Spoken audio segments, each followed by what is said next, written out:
Okay, another in our series of talks about some of the great authors, great thinkers, as we continue the free thinking theme here. Um, Another person who I like to read goes by the name of Sam Harris. He was born in 1967. He is, I guess, about 44, 45 years old now. He's an American author, philosopher, public intellectual, neuroscientist, as well as co-founder and CEO of Project Reason. Um, and that's a very interesting organization that I would like to look into a little bit further. He's the author of The End of Faith, which was published in 2004 and appeared on the New York Times bestseller list for 33 weeks. So definitely a readership there. And the book also won the PEN Martha Albrand Award for the first nonfiction in 2005. In 2006, Harris published his book Letter to a Christian Nation, in response to criticism of the End of Faith. This work was followed by The Moral Landscape, published in 2010, his long-form essay Lying in 2011, and his short book Free Will in 2012. There are a bunch of real short books.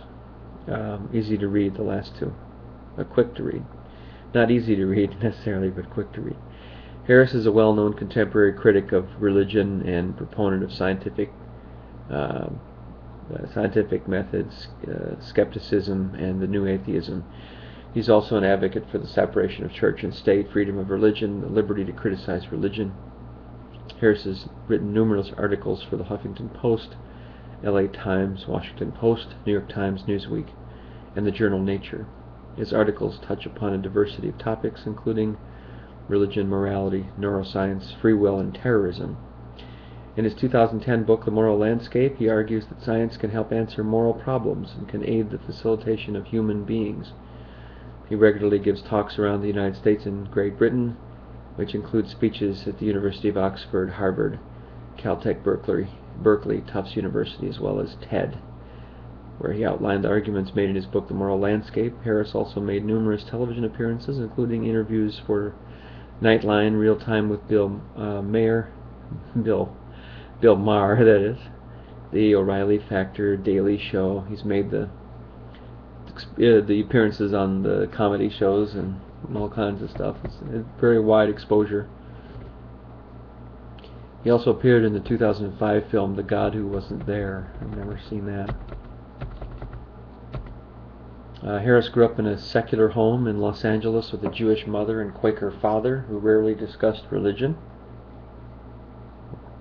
Harris at times has been reluctant to discuss personal details, such as where he lives, where he grew up, or what his parents do professionally. In 1986, as a young student at Stanford, Harris experimented with the drug ecstasy and spoken about the powerful insights he felt psychologically. Harris was a devout student of the martial arts in his teens and early 20s.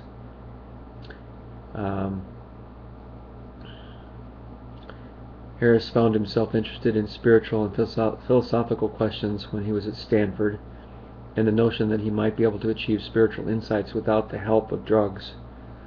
After leaving Stanford in the course of his sophomore year, he traveled to Asia, where he studied meditation with Hindu and Buddhist teachers. Harris began writing his first book, The End of Faith, immediately after the September 11th attacks. In 2009, Harris earned a PhD degree in cognitive neuroscience at the University of California, Los Angeles, UCLA, using functional magnetic resonant imaging to conduct research into the neural basis of belief, disbelief, and uncertainty. Harris married to his wife Annika Harris in 2004. He's co-founder of Project Reason and an editor of nonfiction and scientific books.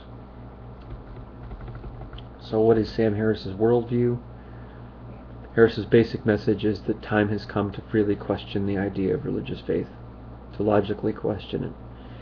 Harris specifically attacks Islam, Judaism, and Christianity, characterizing them as much more dangerous than other religions, such as Jainism. He feels the survival of civilization is in danger because of a taboo against questioning any religious beliefs, and that his taboo impedes progress. This taboo impedes the progress toward a more enlightened approach to spirituality and ethics. Although an atheist, Harris that is, avoids using the term, arguing that label is both unnecessary and a liability. His position is that atheism is not itself a worldview or philosophy. He believes atheists should not call themselves anything. We should go under the radar for the rest of our lives, he says. And while there, we should be decent, honest people who destroy bad ideas wherever we find them. So very interesting. In The End of Faith, Harris suggests that all beliefs except those emerging from religious dogma are based on evidence and experience. He maintains that religion allows views that would otherwise be a sign of madness to become accepted, or in some cases revered as holy, citing as an example the doctrine of transubstantiation. Harris contends that if a lone individual developed this belief, he or she would be considered mad, and that it is merely an accident of history, that it is considered normal in our society to believe the Creator of the universe can hear your thoughts, while it is demonstrative of mental illness to believe that He is communicating with you by having the rain tap in Morse code on your bedroom window. Interesting analogy.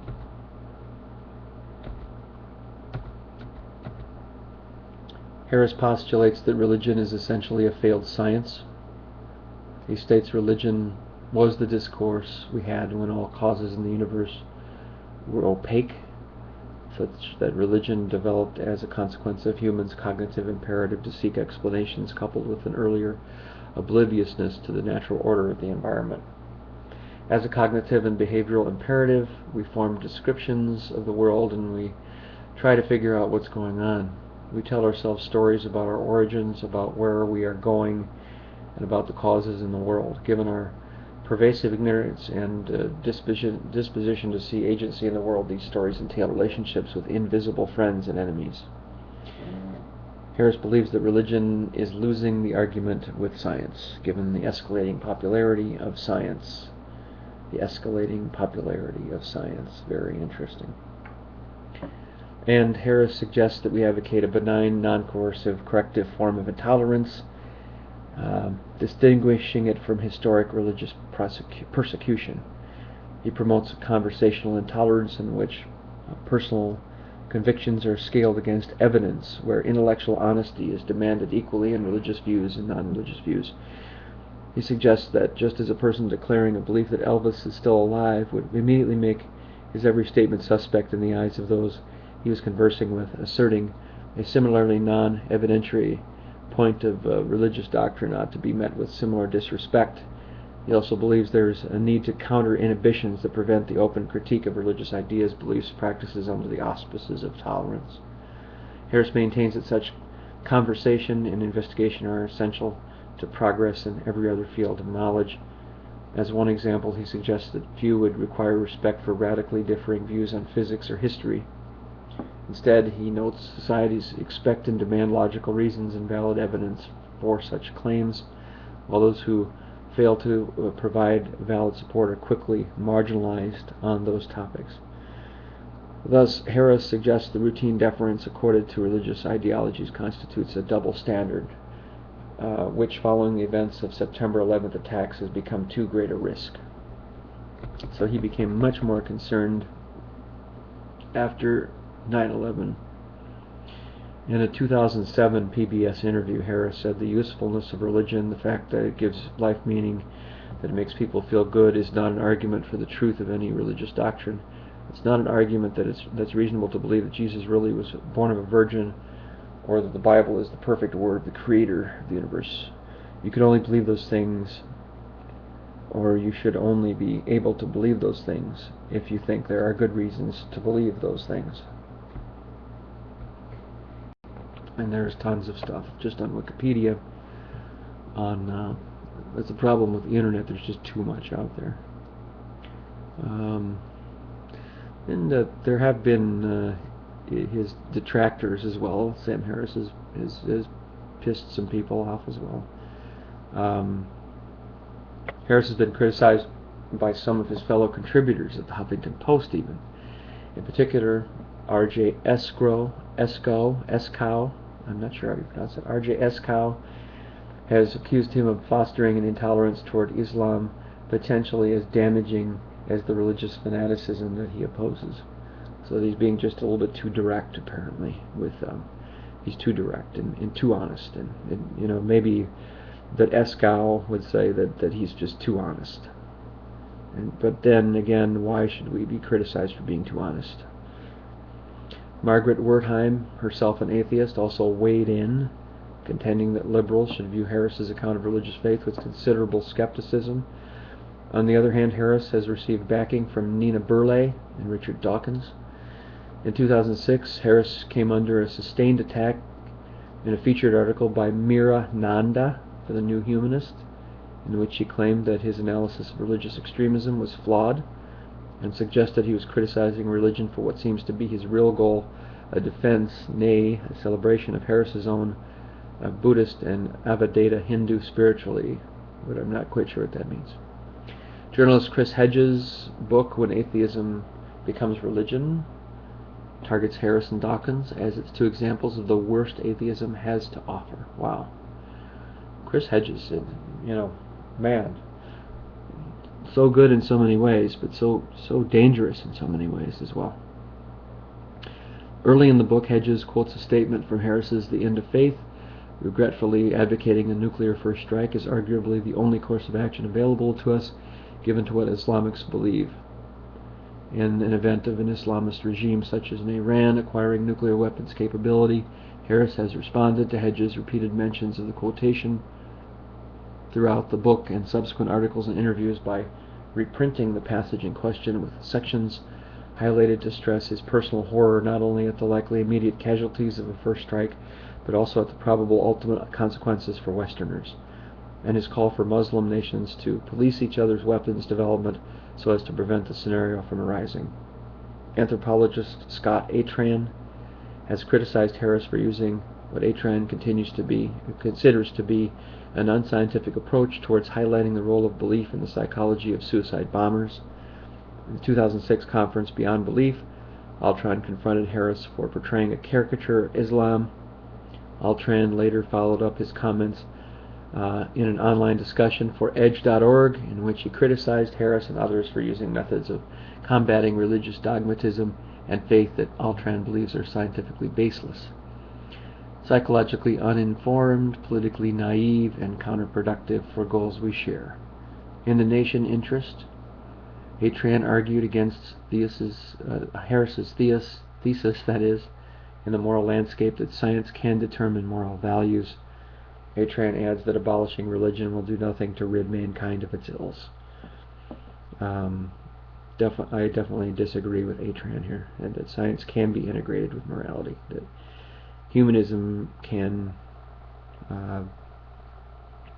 be integrated with morality, that people can live with love and compassion without a supernatural North Korea. In January of 2007, Harris received criticism from John Gorenfeld, writing for AfterNet. Gorenfeld took Harris to task for defending some of the findings of paranormal investigations into areas such as reincarnation. He also strongly criticized Harris for his defense of judicial torture.